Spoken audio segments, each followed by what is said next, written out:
It's relatively recently that you've been exploring the idea of optimal work and parenting, right? That's right. I had stayed away from the topic of parenting because there is so much bad advice out there. It's you when you try reading things online, you try to find like who are the authorities here and what do we actually know about parenting? So I resisted it for a long time. Yeah, and then it took me a while until a couple things came together. But one was Jonathan Haidt wrote a book, The Anxious Generation. So if you all, sounds like there's a lot of nodding. That's great.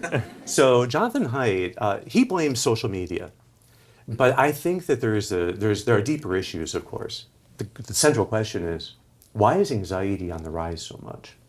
And there are many factors. We can get into that. But part of what is hidden in Jonathan Haidt's analysis is parenting practices that are overprotective. That's how he phrases it. But he has this wonderful line where he said, it's the job of the parents to frustrate their children at least once a day. And at the same time, I was reading about the advances in appointment process theory, that there's this entire new network of, you might have heard this in the recent podcasts, talking about dynorphins. But when it's this new system that was discovered, and when I understood dynorphins and how they relate to dopamine, and how do you help people to be cheerful and happy and energetic? To become cheerful and energetic is actually the work of dynorphins. So when dynorphins are embraced, when the discomfort is embraced with purpose, warmly, in fact, it gives a large boost of dopamine. And that is what lifts people out of even things like depression and anxiety. So helping people to embrace dynorphin, that became for me so much like what we do in optimal work, helping people to embrace challenge and to see in it a way of living their highest ideals. How do you bring ideals into daily life? Not despite challenge, it's because of through challenge. So, and there's always been this deep sense that when this, San Jose Maria said, no ideal becomes a reality without sacrifice. So, and that the essence of work, in fact, is incarnate ideals. To take ideals that are seemingly abstract and to make them into reality. So, and in no place is that done more meaningfully than in the home. And so the work in the home, in fact, is where you are instantiating and making substantial these high ideals. But that takes place through sacrifice.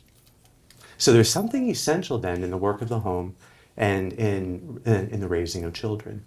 And then that's when I started to go more deeply into the literature on parenting and to see that, in fact, helping children to embrace discomfort is a necessary job of parents.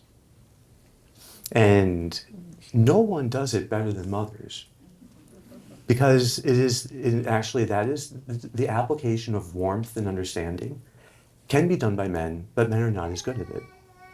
And so I'm sure everyone has experienced, that when you present troubles or problems to men, they tend to just have solutions, right? And to give you the problem solving, which is called invalidation in psychology. So as a psychiatrist, I've had to learn to be more validating. Yeah. If you simply validate someone's discomfort and pain, you just acknowledge that it's there, it decreases by at least 50%. So validation causes an immediate decrease in dynorphins. So there's a beautiful thing that's been studied. Validation actually leads to reduced sensitivity of dynorphin receptors. So you become more resilient to pain and discomfort the more validated you are, right? And validation also leads to a larger boost of dopamine, which after the discomfort passes gives you a lift in mood and energy. So you feel more cheerful and energetic. And so part of the challenge then is how to be internally validating because it works on the inside too. And it doesn't have to come from the outside. So, and you can learn to apply the same warmth and understanding to challenges when they come up. The opposite of that is to be, I'm just running around here, Sri, but if you want, tell me if we want to take this in different directions. No, I think it's good. Okay. I did have a question, which was I was wondering. So you mentioned that embracing dynorphins, which is Yeah. this thing of sacrifice and pain, Yeah.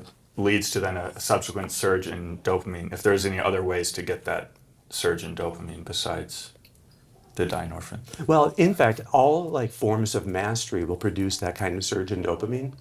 But there's a beautiful thing now. I don't have the slide projector here, to show you some of the slides.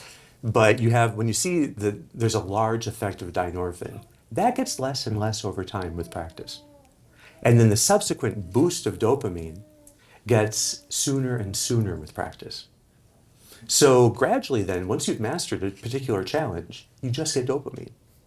And then once you've really mastered it, now it's totally implicit, you don't really get much dopamine anymore. And then you need more challenge.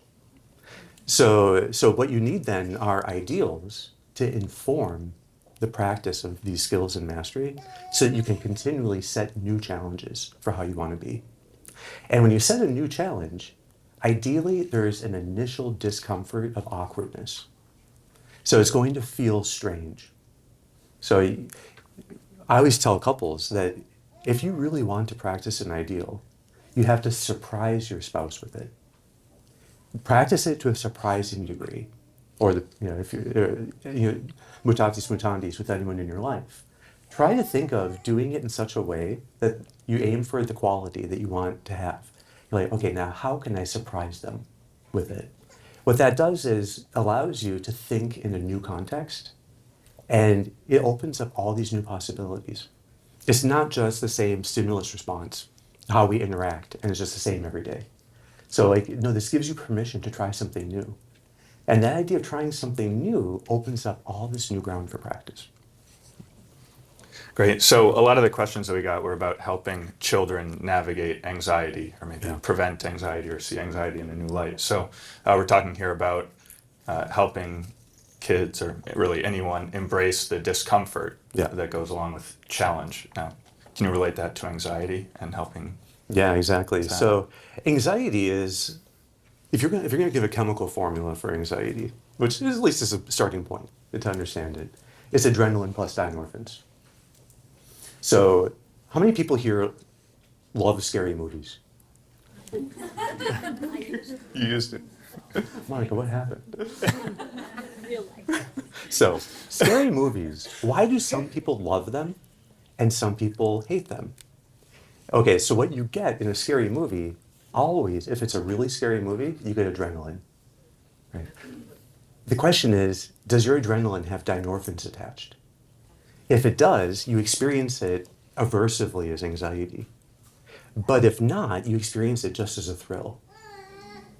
So, and dynorphins are under voluntary control. You can deliberately welcome the adrenaline. And then the amount of dynorphins, you'll naturally get through it, and that will habituate with time and pretty fast. And then you can come to love the bounce of dopamine that you get afterwards. But you always get, it's built into the brain. It's built into the liturgical cycle, right? There's the death and rebirth. There's the cross, there's the resurrection. There's the dynorphins, there's the dopamine. That the sacrifice actually is how you grow in the ideal. So you come to incarnate these things through this process. And you don't have to go out of your way to embrace the pain. It's whatever is there in the practice of the ideals. So just to be consistent, to be caring, to be connected, to stay connected, there's always going to be a sacrifice involved in that. And that can be seen as very deeply meaningful. But anyway, with anxiety, it's helping kids to learn to welcome adrenaline. So, and the adrenaline system learns a little more slowly than the dynorphin system. But if you can be with them when they're anxious and just validate and normalize the adrenaline, you can help them to see that, in fact, this is what you want to perform at your best. So if they're nervous about a test, you can help them to accept the adrenaline that's there. Maybe, because when emotions aren't accepted, when they're not felt, they go other places. So they go to the stomach. So the kid might then have an upset stomach, or there's a problem. But that is just what happens when the emotion isn't fully felt. And why aren't they fully felt? Because of the dynorphins attached. So feelings are the things that are dynorphins attached to. They don't attach to thoughts. They don't attach to situations, which is a very interesting thing. So it's been said in CBT forever that situations are only a problem for us if those situations give rise to thoughts, particularly negative thoughts. But then it was also said, these thoughts are only a problem if they give rise to feelings that we're unwilling to have. But now we understand much more how that actually works. So if the child is unwilling to have the feeling of adrenaline, unwilling to have that feeling of anxiety, anxiety is just adrenaline with a negative spin. So what they need first is connection, just to validate the discomfort and to normalize it. So you can see that this is actually a gift you're being given so that you can do better on the test. You have to welcome it. And say mentally, this idea of reframing is bring it on. Bring it on means that you can now see how you can utilize it. So there have been all these studies that have been done, with people taking tests and having anxiety, and teaching them to welcome the adrenaline is a game changer for their performance too. But they also report less anxiety, even though if you measure their adrenaline, it's higher than the people who aren't trying to. Because actually, if you try to suppress it, you can do a little bit of suppression, but it stays negative. But if you welcome it, it goes higher. Now, just to say what I'm thinking about, why I'm thinking of this, the mistaken use of reframing in a couple setting or in a family setting is to use it as an answer to pain. So someone's suffering and you teach them how to reframe. That's not the way to do it. Right? So if someone's suffering, what they need actually is mindfulness from you. That's what the bond is. The bond is a shared attention. And so they can be in your attention and stay in your attention and just be held by your attention. It's a kind of mindfulness. So there's this wonderful form of therapy for anxiety disorders in kids called parent-child interaction therapy, which is simply teaching parents to spend 5 minutes of undivided attention with their kids. Not doing anything and not tweaking their behavior in any way. Not questioning them in any way, just being affirming and warm. And that has efficacy for every anxiety disorder for kids, which is amazing. This other guy, Eli Lebowitz at Yale, he's at Yale Medical School, he has this whole program which is as effective as cognitive behavioral therapy given by a trained therapist.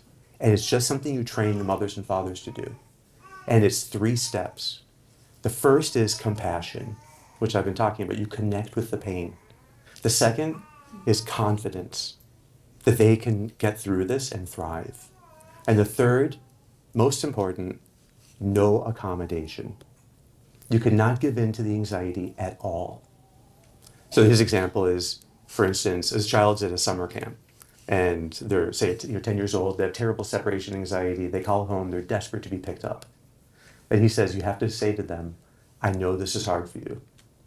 I'm sure you can be daring to introduce yourself to one new person a day, and I'll see you on Sunday. That's the idea. But it's the no accommodation that's actually the essential thing.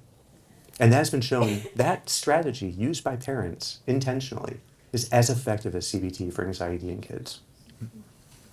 So with the first one is compassion, which is what you were talking about earlier with connection and warmth and validation, especially in times of pain.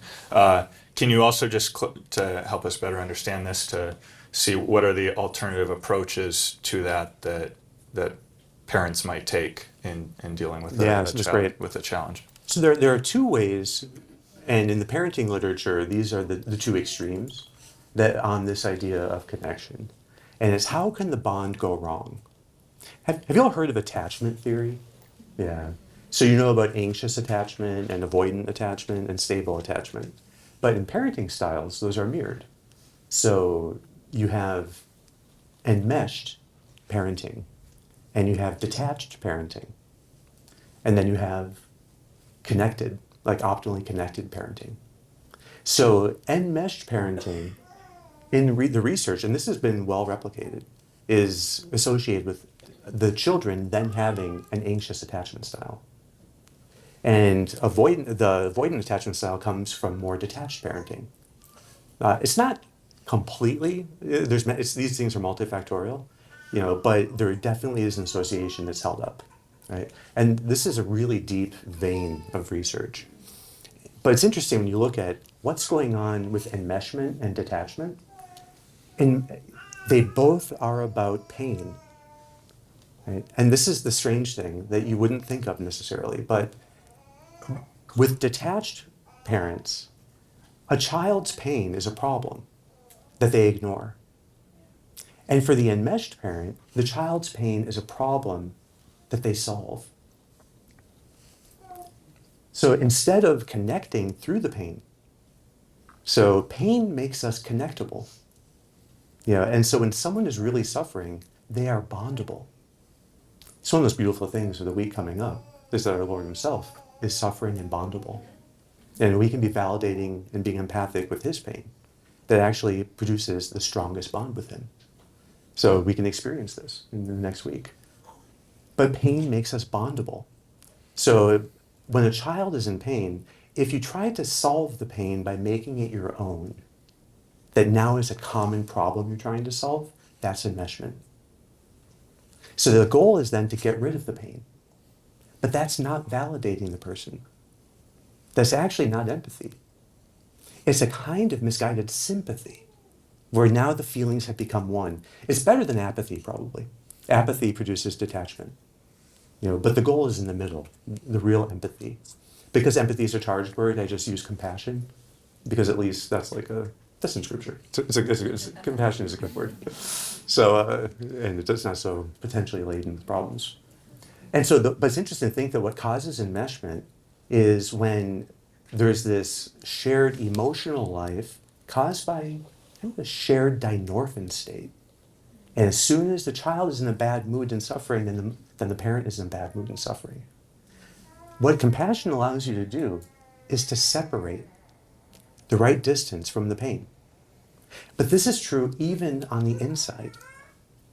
If we get immersed in a pain state, which can happen when you're very irritable, you're in a bad mood, something is not going well. When you get stuck, if you are unwilling to experience it and fighting it, it's enmeshment actually. But what happens is you get blended with it, is what we say in psychology. And compassion is how you unblend from your own pain.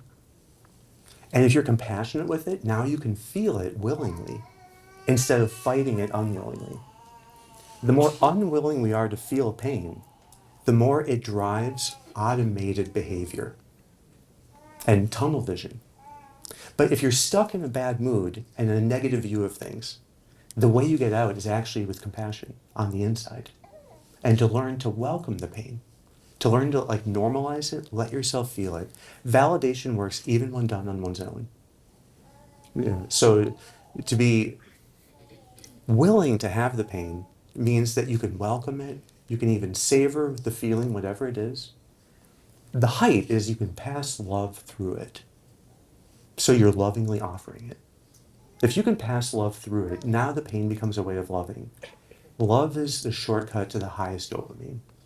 Now meaning gives purpose to this, and it feels bearable and beautiful. And then it feels temporary. When people are stuck in trying to escape the dynorphins, there's this funny time thing that happens in the brain, which you can experience, which is called, here we go again. Time becomes cyclical. It's very strange, but we all experience it. It's like, oh, here it is again. It's happening again. That cyclical time is a sign that we have gotten trapped in one of these dynorphin loops. And we talk about in the recent episodes of the podcast, the dorsal striatum. That's the hallmark of it being activated. Here we go again. It's the same thing over and over. So the way you break that is with reframing and mindfulness of challenge. So I imagine that always being open to your child being in pain it has its limits, and we're applying this to specific things like doesn't Pain like is good dinner. for them. Pain that's good for them. A fever of 105, you might want to problem solve a little bit. Yeah. So, yeah. So, but within, but for the ordinary pains, the the whole purpose of having consistent family practices is to actually produce a little bit of pain. And that keeps their mood up. So good family practices keep a good tone in the house. People stay cheerful. No dinner table can be really cheerful with picky eaters. Right? Picky eating is the number one cause of mental illness. So trust me on this. There's a book called The Better Brain by Bonnie Kaplan, which shows how the brain is the organ in the body most sensitive to nutritional status. So if the diet, I mean, when I see, I see sometimes, you know, my patients, their children who have attention deficit and issues. I have, in every single case, it seems, diet is a huge issue. If you're living on pizza rolls, like there's a good chance you'll have ADHD. So I tell people ADHD is a nutritional deficiency until proven otherwise, or a sleep deficiency, which is another screen issue. If screens are keeping kids awake, sleep deprivation and ADHD are indistinguishable. Maybe they are different, but you cannot tell which it is until you ensure the child is getting sleep. And the way to make sure they're getting good sleep is actually food, that they eat a wide variety of whole foods, because you need all the nutrients to make all the neurotransmitters to be able to sleep well. So I do believe that, in fact, we have to take nutrition very seriously. And so picky eating is one of these things where children cannot help themselves. There needs to be an adult who can help them to suffer the pain. We know that you don't like this, and we know it's tough. But we're sure that you're going to be able to be brave in trying new foods eventually. And this is all we're serving. And there's no other food. And so one test of enmeshment is, can you let your child go to bed hungry? You should be able to, and be able to sleep yourself. Right? So, but this idea is like, it's great that kids get hungry. If they don't eat, fine. But their nutritional status will improve if you help them to overcome being a picky eater. So there's a great book called Bringing Up Bebe. Has anyone read that? It's like the same idea, right? Yeah, people love this book. A friend of mine was just telling me that when his wife read the book, it's about how French mothers teach their children how to eat. And the short thing is they have no toleration for picky eating at all. And they don't give snacks. They're not giving snacks and sugar, and they don't have dessert all the time. I think that's a much better way. I don't think that like dessert should be a reward for eating the meal. I also don't think kids should have to clean the plate.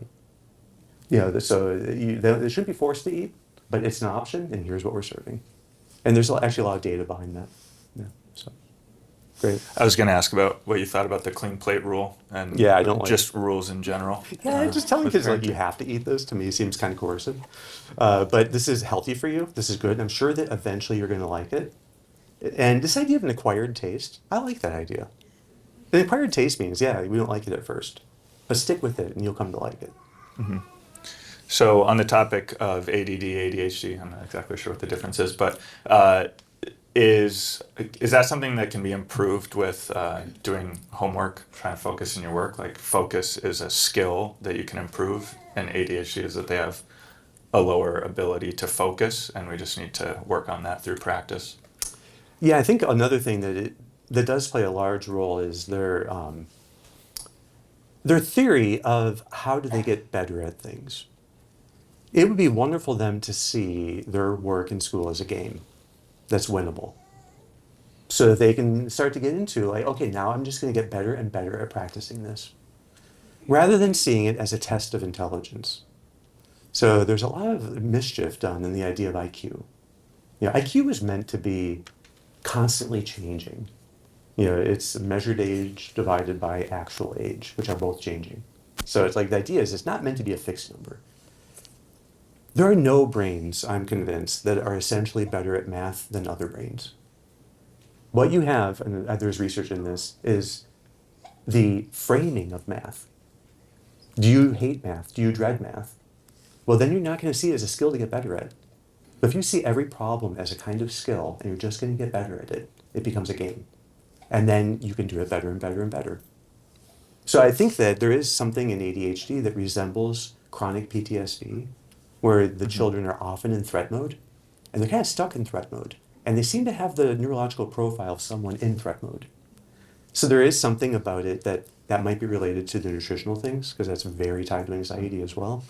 And it might be related to adverse experiences, that there is a relationship with ADHD. But so I think none of these things are totally simple. My concern is with stimulants, because if it's a nutritional issue, Stimulants, as a rule, decrease nutritional status. Kids don't eat as much and they get pickier. So you don't want that. So then they get more and more picky. And then, so it's like they are helpful in the moment, but in the course of things. So, and this is the misuse of medicine and psychiatry, particularly child psychiatry. There's no off ramp. Things are started with no off ramp. You know, there should always be an off ramp. There should be a titration down that's built in. So we could see what they're like with a little bit better functioning and then find other ways of keeping them there. But I do think that for that to change to help them to reframe the problems that they're coming up with in school, I think is a big part of the issue as well. So now we're kind of getting into the second step here. We have compassion, confidence, and no accommodation. It's Yeah. kind of the three. Yeah. So, because I think with compassion, we're being warm and validating when they're facing a problem or when they're feeling pain. But then we also want to help them to develop the capacity to overcome the pain on their own, right? Overcome the challenge on their Yeah. own. So that's where we get into confidence and helping them to develop skills, especially informed by ideals. So, Yeah, that's right. So confidence is this expectation that you have that they can grow through deliberate practice. Right? So confidence, that's what it comes down to. It's about expectations. So, and that you know that especially even, you know, when there's awkwardness, that awkwardness is part of the learning curve. Things are awkward at first, but they get easier with practice. And if we can break down, if something is too hard, then we break it down into smaller steps. So if you can know how to navigate a challenge step by step, you know, so that you can successfully get through it. And what does success look like? Not the outcome, an ideal. What does it look like to thrive in the challenge? Let it bring out your best and make you better, make you a better person. That will give you the best outcomes, but aiming for outcomes ends up making people too demanding. So the hallmark of parents who are too demanding is an outcomes focus, and there's no ideals. The opposite of that are indulgent parents. You know, and indulgent parents have no expectations for the children. So the kid, there's no tension, there's no expectation that they're going to be growing, and that this is what they need to be doing, and that these challenges they're facing are good for them. And there's social challenges at school. How can this bring out their best? There's a particularly hard teacher. Wonderful. This is good for you. We know it's painful. We don't expect you to get perfect grades. We just want you to see what it's like to make the most of this. Let's make the most of it and then make it easier for them. So this all comes down to Albert Bandura's concept of self-efficacy, you know, which is, he's the third most cited psychologist in history. He is, after Skinner and Piaget, his work is very solid and extremely replicated. Self-efficacy is what I've defined here as confidence. It's just the expectation you have that you can successfully navigate a challenge step by step. And so to help children become more confident is to teach them how to break challenges into steps. And then each step is a skill they get better at. And it's the same with math problems. That's why math problems are a great example of challenge in general. That's why musical instruments and acting and sports and foreign languages, all of them involve an initial awkwardness. And what we would like, the best thing we can do for children's confidence is to celebrate awkwardness as a learning curve. It's okay to not be good at this right away. It's this idea that, I like Anders Ericsson, as I talked about this a number of times, his book Peak. This book Peak is dedicated to investigating child prodigies and debunking them. There are no child prodigies. There are no inherent skills and talents, which is interesting. He investigated every case for like 40 years. He's a Swedish researcher. And what he found was you can always explain the level of excellence attained by the kind of practice, the deliberate practice they had when they were young. And the children learned to love improving in this. And they did it more and more. Children can obsessively improve if they get directed. And that's what some children love doing with different things, and they became prodigies at it. So he ends up saying that don't think of children as having particular gifts and talents. The primordial gift is human nature itself, that is perfectible in endless ways. So wonderful. I don't know if he says it exactly like that, but it's pretty close to, to how he frames it. So that idea of having a growth mindset, Carol Dweck is another one of my favorites on this topic. Because we can all look at kids. Being understanding with kids is not about giving them accurate, fixed labels. That's not the exercise of being understanding. Being understanding is being warm and responsive when they're suffering. So it's more mindfulness actually. But here it's like we want to be helping them to see whatever outcome happened, that's okay, and this is a starting point. And if you want to improve in this, we will support you. But not that like we're going to force you to improve in these things either. There should be a sense of freedom, but that there's a sense of confidence that if you put your mind to this, we're going to help you do well with it.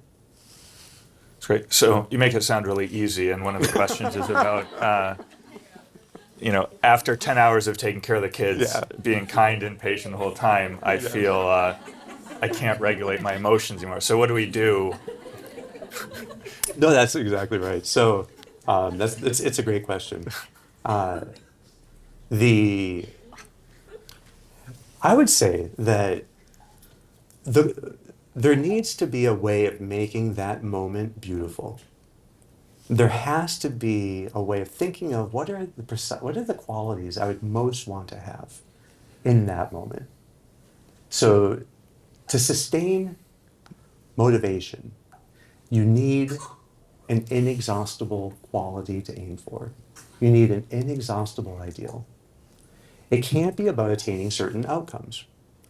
So the way outcomes work and ideals work with dopamine is that when you achieve an outcome, like getting something checked off on your to-do list, you get a little bit of dopamine, but then it's gone.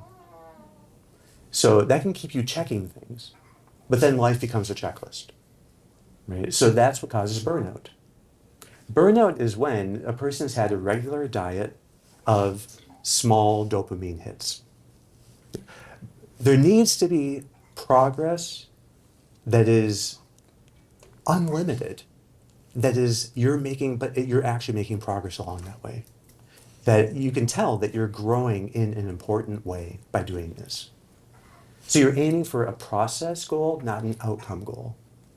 And the process goal, the ideal, actually gives you endless dopamine. Because as long as you see you're making progress, you get more and more dopamine. So traditionally, we've talked about the purgative way, the illuminative way, and the unitive way. So the purgative way is when you're breaking vicious cycles. And that comes down primarily to embracing the discomfort.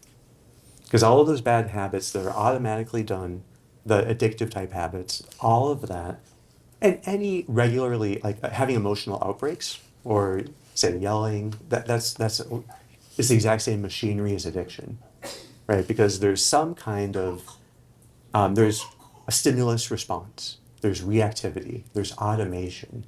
It happens quickly with tunnel vision, right? With insensitivity to outcomes. That's all the hallmarks of addiction. And so this is what we call the dorsal shift. That you go from being in a normal kind of state to the dorsal shift where now you're reactive. So how do you go back? How do you reverse that? And the first thing you need to do is change the context. Intellectually, that's reframing. If you can see this setting where this normally happens, this is going to be my new arena. And that's the main thing I'm going to be focused on, is what I can do new and different in that moment. What's a new thing I could practice? This intention to implement a new practice for your brain is a completely new context that will not trigger the same automated response. Reframing shifts the context enough that you do not kick in stimulus response behaviors. So that's actually the solution to this. So this is about being willing to feel the pain, to feel the stress, and to think, what do I most want to be like in this moment? And it will be hardest at first, but then it gets easier and easier and easier. You have to be on a trajectory. If you cannot see a trajectory of growth, you are in, here we go again, a carousel of time. And it's just going to keep happening and happening. In fact, the question is a carousel of time. It just keeps happening. Every day is cyclical, right? And so that's just a sign of one of these dynamics we're talking about. It may, so it could be that you think that, I am convinced that reframing takes no effort. It takes being deliberate. But trying to be deliberate when you're in a tunnel takes enormous effort. Trying to be mindful of outcomes of your behavior while you're in a tunnel takes enormous effort. That is draining. But to reframe in advance takes no effort. And to be trying to do one thing differently takes very little effort. Mindfulness actually takes no effort. So yes, it sounds easy, but if we approach these things in the right way with a growth mindset, the growth mindset is continually renewing the context so you don't fall into automated habits. It's continually undoing it. And that is an easier way of living, right? So the better we get at aiming for ideals, which is the illuminative way, the more we can start to think of how this is now merging into just being loving all day long. And there's a way of being loving in the morning, there's a way of being loving in the midday, there's a way of being loving in the end of the day, and that's actually the unitive way, which has the least effort of all the stages of the spiritual life, but is the most deliberate, the most meritorious. It has the most number of internal acts, because everything is more deliberate, because love is deliberate. So the goal is to get to a point where, yes, we're aiming for these very high goals, which is being loving in every circumstance. But I think that in the end, it's actually easier. So for someone who maybe has just tons of tasks, small things to do, who you might feel like you're, swimming against the current or drowning. Yeah. Okay, what do I actually do? Should I, in the morning, should I set apart some time to reframe everything that's going to happen in advance? Or because then once I get into the day, it's tunnel vision, and I just feel, it's tough to then shift gears and get back on track. How do I do that? Yeah, this is where, well, there's no perfect answer, but there's consistent practices go a long way. So if you had a regular practice of meditation that you did every morning for a certain number of minutes, and in that time you're trying to think, like, what can you do to be most loving today? That would be a wonderful use of that. So a time of morning prayer is a wonderful time to be thinking of pre-framing the entire day, right? And so that would be a great use. If you can be finding little ways of incorporating prayer throughout the day, that would be another wonderful practice. So the practice of the faith actually teaches us all the necessary ingredients to work in a more recollected way. So, but recollection doesn't take any more effort. To be more recollected might just mean being more silent, trying to be interiorly silent. Yeah, with not saying the children should be silent, right? But that we can interiorly, to try to practice a sense of just mindfully attending, mindfully being present. One of the problems, if people are too focused on order in the home, is they become rigid. And what happens with that is just like being too demanding. There's no ideals in it. Charity is the source of true order. He set charity in order within me, it says in the Song of Songs. Charity is ordered of its very nature. Charity sometimes requires disorder in the home. It's better to focus on the bond and let there be some chaos. But as long as the bond is being prioritized. So the fundamental thing is always the bond. And trying to strengthen the bond with each child. Because how bondable your child is largely determined by how bondable they are with you. Right?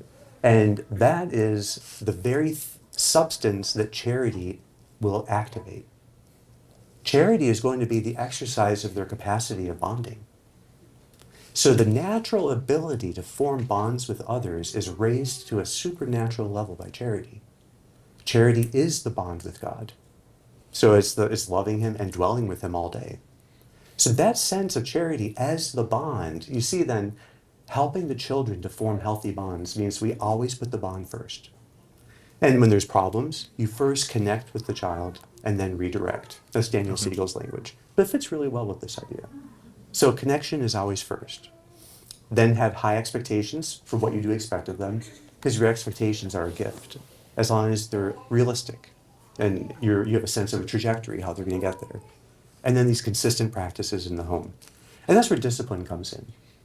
All right, so there's probably no topic in parenting as confusing right now as discipline. If you spank a child, they will be taken away. Right? I mean, it's like practically in many places. In Massachusetts, it's like that. It's like I'm a mandatory reporter for spankers in Massachusetts. So don't tell me if you spank. There is no data against spanking. I'm not going to say I'm in favor of spanking because I'd lose my license, right? And I'm not. I actually don't think it's great. But just to say, like, when you look at the research worldwide, it does not harm the bond at all. And in cultures where spanking is common, you see strong bonds. So these things don't have to be against each other. I think we have this maybe caricature, of Mommy Dearest. That was like a 1980s movie. I don't know if anyone saw that. Yeah, which is a horrifying movie. A very brutal mother.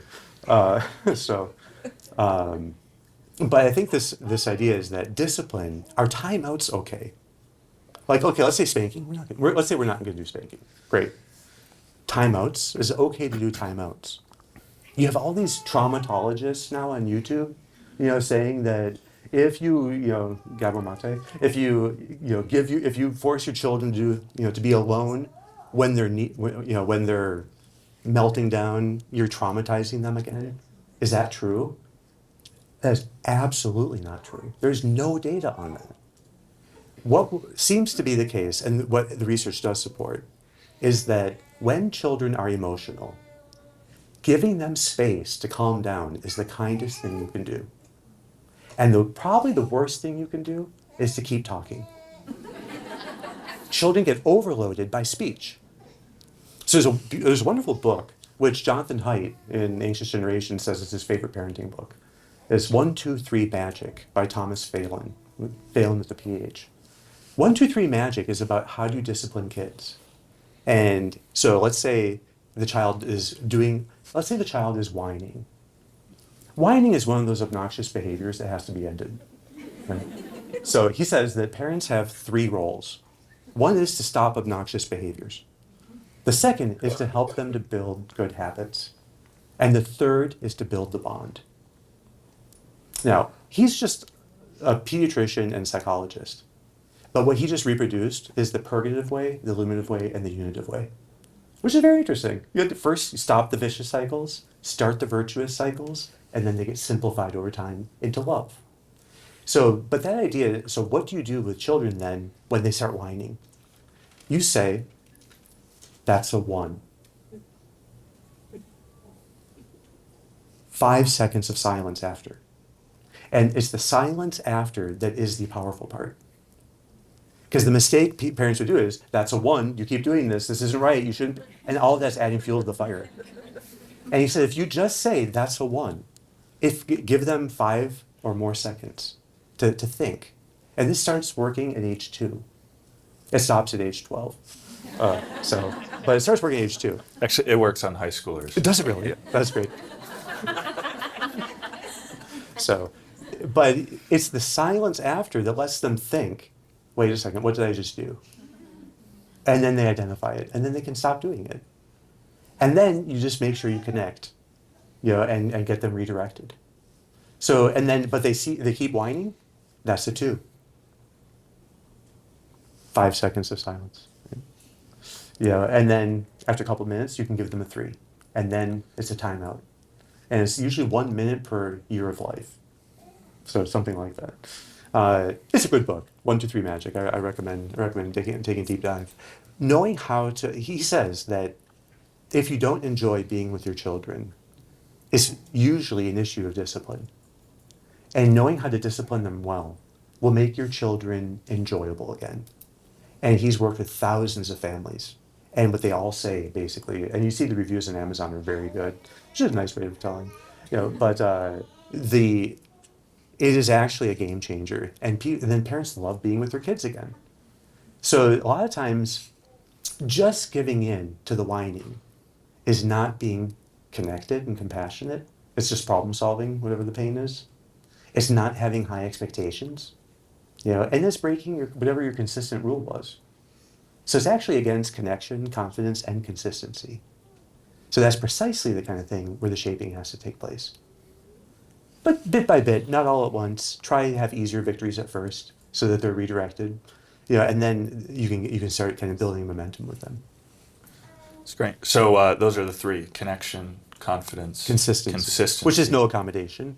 You don't accommodate whining. You don't, But the idea of what do we do at bedtime? You stay in bed, right? You don't come out again. Like that's important. What do you do at dinner? No screens. So you never have screens at dinner. And at dinner we pay attention to each other rather than our phones or computers or iPads. So these there are pretty good healthy best practices for families. We eat what's served without complaining and expressing gratitude. That'd be a wonderful kind of practice to have. But those practices make life for children predictable. Interesting that being lax on these things is as anxiety provoking for kids as being rigid. Both laxity and rigidity produce anxiety.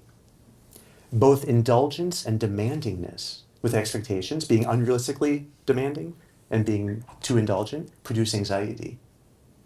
Both enmeshment and detachment produce anxiety.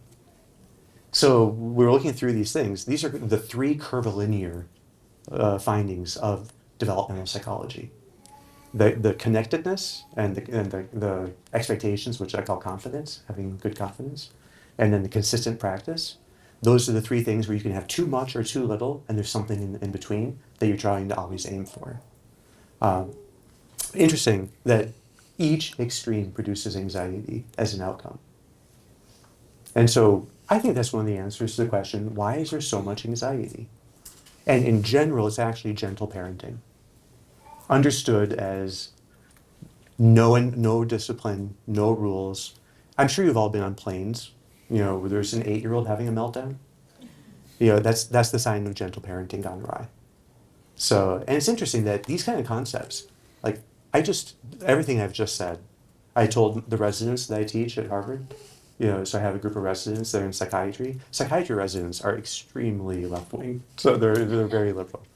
But on all these things, they loved hearing it, and they agreed with everything. It's interesting that there is a thirst right now for good perspectives on parenting.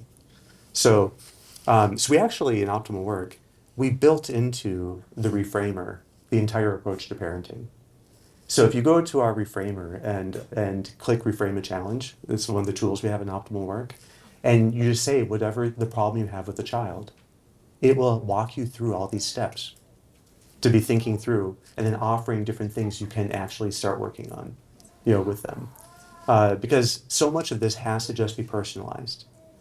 Anytime we have gotten in a carousel where now here we go again, it's very hard to think creatively. Creativity requires dopamine. And dynorphins directly counteract dopamine. So when we have pain and discomfort, we cannot think of doing things in a new way at that moment. So that's but you can flip it around. Try to reframe, that takes a microsecond. Be welcoming of the discomfort, that takes a few more seconds, but not that much. And then you can start to be more creative again. So a question about the golden hour. And we often talk about the golden hour as a way to practice reframing mindfulness and challenge so that they become habitual. And then when things get, in a task where you have more solitude or more quiet, then that way when you face a more difficult or demanding situation, then reframing mindfulness and challenge are habitual, and then you can more easily do it in a spontaneous situation. So for someone who's constantly facing a barrage of things, how can they? What would be the equivalent of a golden hour for that person? This is in a day spent taking care of the home and children. Yeah, exactly. That's a great question. The golden hour, the purpose of the golden hour was actually to teach people how to bring ideals into their work. But it wasn't meant to help people do work per se. So it's not about productivity. Productivity is a great benefit, it's an outcome. Having the hour of work done is great. But the real thing, I mean, all of those things are what I would call transitive goods. They pass out of you into the thing done. But the growth that's attained in the hour of work is intransitive. It stays in your soul and it's everlasting. You can make sempiternal gains through the everyday moments that come by. So you translate, it's like translating something that has almost no worth or existence, which is now. It's one that has no extension, has no duration, and then translating into something that's eternal. So that's what ideals do. Growing according to ideals is something that is permanently going to be with you forever. So helping people grow in ideals is helping them grow in sanctity, which is everlasting. So that was the goal of the golden hour, is to teach people how to really grow in a lasting way by how they do an hour of work. Along the way, you're teaching them how to be reframing the challenges that come up, but precisely because you want them eventually to bring higher and higher ideals into it, so that you can eventually fit the highest ideal into the smallest action. So you can have this, it's about the intensivity of it, how intense it is, rather than how extensive it is. So it's not about extensive impact, but it's this intensive quality, that you do it with greater and greater love, ultimately. So, but for most of us, our work does have recurring hours. But for others, it has recurring rhythms and moments. So there's going to be a rhythm to the day. There's going to be these recurring moments. That is what has to be reframed. That's what you have to be prepared to be mindful in the course of it. So it's better to think of, if you could just, it's like you aim first to see, what is the thing I want to practice today? Like, what's going to be the moment of practice? And you can think of that in the morning. And just choose one of the carousel issues that happens in your life. It just keeps happening again and again. That now, what is the pain I want to be especially mindful of, to be welcoming with, to be warm and greeting? And there's going to be some species of pain you can get ready to embrace, right? And then to be thinking of the gain, which is, now that once I embrace that, what would that free me up to do? How can I do this in a new and better way? That's it. It just takes a few moments to do it in the morning. But if you can target a recurring, one of these things that recurs frequently in your life, that's part of the rhythm, that is accomplishing the same idea as the golden hour. Because I was seeing hours of work as what recurs. And if the hour of work recurs again and again, and you can change how someone does an hour of work, that change is multiplied every day, every week, every month, every year. So changing how someone does an hour of work is the most effective and fast way of building the skills of reframing and mindfulness and setting challenges. But it can be done in any kind of setting. So I'd say target a rhythm, target something recurring. Can you give advice to help us be more detached from outcomes? Well, if you had the right outcomes in mind, it would be okay. So this is where, so sometimes routines and outcomes have to be sacrificed for the sake of charity. Right? And so even order in the home has to be sacrificed for the sake of charity. Right? So there are times when that's needed, where enforcing something would fray something at that moment. Right? So charity is the ultimate rule. Right? So we couldn't even really, so charity tells us where can we make sacrifices, because it gives the meaning why, and what is worth sacrificing. So I think that there's no universal answer, but detachment is really a willingness to sacrifice things for the sake of love. And so the willingness to make sacrifices. If it's not helping you to be loving, if it's not a way of loving God, then you should have this total willingness to let go of it because it will be impeding love of God. It will be harming bonds. So charity is the ultimate judge of all these things in life. And then charity is what guides prudence. So it's what makes us prudent in the long run, meaning eternal life.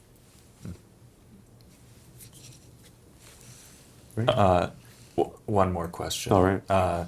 Which is, I'm interested in introducing my children to optimal work. Do you have any advice for presenting these ideas to high school or even elementary aged kids? My main thing would be if you can start to think of how to present ideals to children.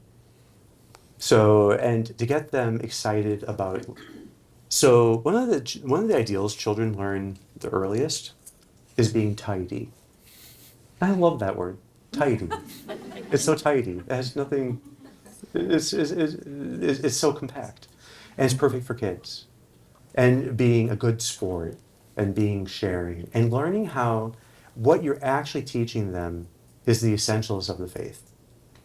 That when ideals are put in the front of family life, children are the most likely to continue practicing their faith. So the consistency of practice is a function of self-motivation. And self-motivation is very tied to this idea that you have given a why behind everything. And the why is what transmits the faith. And ideals are a why. So the main thing is learning how to express ideals in a language that children can understand. And I think that in Optimal Work, our reframer, we've been teaching it, age-appropriate ideals, so that we can actually help too with thinking of that list. Thank you all for being here. Yeah, thank you all.